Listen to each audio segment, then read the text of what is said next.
খানজাহান আলীর মাজার বাংলাদেশের খুলনা বিভাগের বাগেরহাট জেলায় অবস্থিত খানজাহান আলীর মাজার।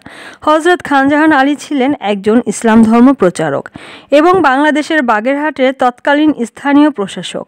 ইতিহাস থেকে জানা যায় খানজাহান আলী বাগেরহাট অঞ্চলের জনপদ সৃষ্টি করেন এবং খলিফাতে আবাদ নামকরণ করেন এবং ৩৬০ জন ওলিয়া আউলিয়ার আগমনের সংখ্যার সাথে মিল রেখে ৩৬০টি মসজিদ নির্মাণ করেন এবং ৩৬০টি দিঘি খনন করেন।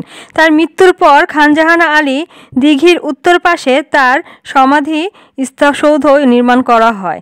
তার এই সমাধিসৌধটি পরবর্তী সময়ে খানজাহান আলীর মাজার নামে পরিচিতি লাভ করেন। খানজাহান আলী উনি একজন ধার্মিক লোক ছিলেন। খানজাহান আলী অনেক ধার্মিক একজন লোক ছিলেন। তার শুরুটা একজন শাসক হিসেবে শুরু হলেও তিনি পরবর্তীতে ধার্মিক কাজে তার পুরো জীবনটা বিলিয়ে দেন।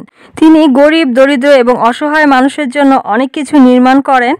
মানুষ যাতে ফ্রিতে বিনামূল্যে পানি পান করতে পারে তার জন্য তিনি অনেকগুলো পুকুর খনন করেন। এইসব নির্মাণে বাগেরহাটবাসী আজও তাকে শ্রদ্ধার সাথে স্মরণ করে থাকে। পৃথিবীর বিভিন্ন দেশ থেকে এই খানজাহান আলীর মাজার দেখার জন্য প্রতিদিন হাজার হাজার মানুষ এখানে একত্রিত হয়। দেখে বুঝতে পারছেন অনেক মানুষ এখানে একত্রিত হয়েছে। তারা সবাই এই খানজাহান আলী দেখার জন্যই, খানজাহান আলীর মাজারটা দেখার জন্যই এত দূর দূরান্ত থেকে এসেছে। তো এটা আসলে অনেক পবিত্র একটা স্থান। তো আপনি যদি খুলনার আশপাশ থেকে কোথা থেকে যদি আপনি খানজাহান আলীর মাজার দেখতে যান তাহলে আপনাকে প্রথমেই আপনার গ্রাম থেকে নিতে হবে একটা ভ্যান, কারণ ওখানে ভ্যান ছাড়া আর কোনো কিছু চলে বলে আমার মনে হয় না। তারপরে নিতে হবে একটা টেম্পোতে করে আপনাকে আসতে হবে বাস স্ট্যান্ডে আসার পর আপনাকে একটা বাস নিতে হবে আর সেই বাসে উঠে আপনি পৌঁছে যাবেন খানজাহান আলীর মাজারে।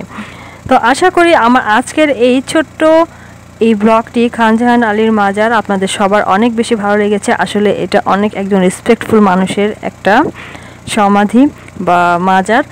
যাই বলুন না কেন, প্রতি বছর হাজার হাজার মানুষ এখানে একত্রিত হয় এই মাজারটা দেখার জন্য শুধুমাত্র।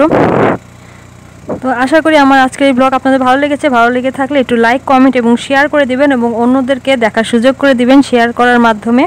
তো আপনি যদি একটু শেয়ার করে দেন তাহলে আমার ভিডিওটা পৌঁছে যাবে সবার কাছে এবং আপনার মূল্যবান কমেন্ট, আপনার মূল্যবান মন্তব্য আমাকে অবশ্যই জানাবেন। আমি কিন্তু কমেন্ট করতে আপনাদের সবসময়ের মতো অনেক বেশি পছন্দ করি। তো আপনাদের ভালো লাগা মন্দ লাগা যেটাই হোক না কেন আমার ভিডিওর মাধ্যমে, আপনাদের কমেন্টের মাধ্যমে আমি জানতে চাই। আল্লাহ হাফিজ। আজ তাহলে এখানে বিদায় নিচ্ছি। আবার দেখা হবে অন্য কোনো সময় অন্য কোনো সুন্দর ব্লগ নিয়ে।